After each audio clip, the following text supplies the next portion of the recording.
आमिर इलियास राणा साहब, आप दोनों को समझाएंगे। राणा साहब, ये दोनों का पर्सपेक्टिव, ये जुबैर साहब का और भट्टी साहब का, कैसे पाकिस्तान तो कोई भिखारियों की तरह कभी यूएई के पास जा रहा है। अगर अब ट्रंप को मैं सुनूं तो ट्रंप जो है वारी वारी जा रहा है पाकिस्तान पे। किस पे यकीन करूं, ट्रंप पे या भट्टी साहब और जुबैर साहब पे? जिस पे वारी जा रहा है ना, इंडिया पे सदर ट्रंप के 11 त्यारे गिरा दिए और हमारे प्राइम मिनिस्टर और हमारे फील्ड मार्शल की तारीफ़ कर रहा है। तो ये जो इंडिया की एक फ़िल्म थी दिल जले, तो मेरे भाई दोनों की आपने गुफ्तगू सुनी, इसको दिल जले के ना ब्रैकेट में कर दे इन्वर्टेड कामात में, कि इसका मेरे पास इलाज कोई नहीं है, कि कहीं ना कहीं से कोई ना कोई वक्की से निकाल के कहानी लानी है, ये हो गया वो हो गया। अल्लाह के बंदो, ये तो बैठे हुए थे सारे के सारे कि पिछले साल ट्रंप आएगा, वो जैसे वो नहीं ला रहे थे मुराद सईद, 2 अरब डॉलर आएंगी, एक उस पर 100 अरब डॉलर उस पर मुँह पे मारेगी, 100 अरब डॉलर उसके मुँह पे मारेगी। ये तो सारे थे, ट्रंप आएगा, ओथ लेगा, इमरान खान को रिहा कराएगा, वो तो रिहा हो ना सका। अब हम करें क्या, बेचारे फंस गए हैं।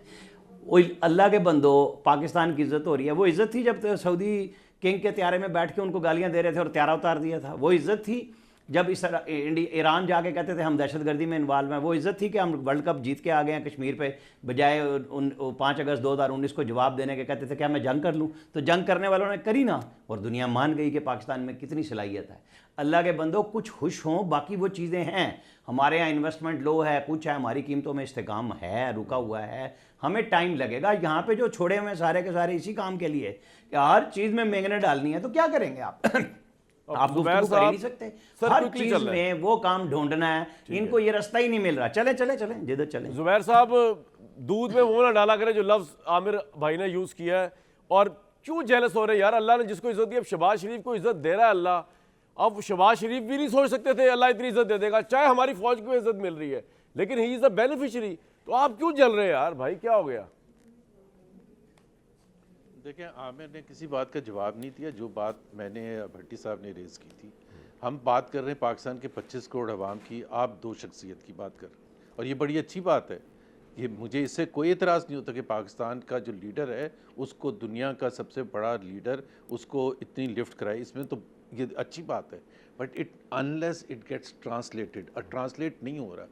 जब से उसने तारीफ़ करनी शुरू की थी, मैं सिर्फ उसको दोहरा देता हूँ, जब से तारीफ़ करनी शुरू की थी तो हमें जो टैरिफ मिला है उससे कम इंडिया का रेट है।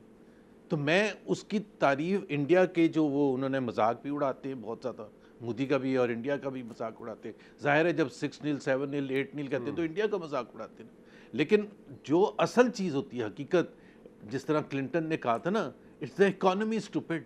At the end of the day अगर हम इकोनॉमी की नहीं बात करेंगे, foreign policy is a tool for economic prosperity. अगर आप फॉरेन पॉलिसी अपनी पर्सनल तशहीर के लिए इस्तेमाल करेंगे तो उसका कोई फ़ायदा नहीं है फॉरेन पॉलिसी का। मैंने जो आपको बातें बताई थी, मैंने कोई उससे नहीं बताई थी। मुझे अगर वो ये कहेंगे ना, देखें जी दुबई का वीज़ा हमने आसान कर दिया है, या अमेरिका का वीज़ा आसान कर दिया है, या यहाँ इन्वेस्टमेंट इतनी आनी शुरू हो गया है, या इंडिया से ज़्यादा अच्छी हमें EU से या यूनाइटेड स्टेट से ट्रेड डील मिल जाए, तो फिर मैं अब बिल्कुल एग्री करूँगा और तारीफ़ भी करूँगा। ठीक है।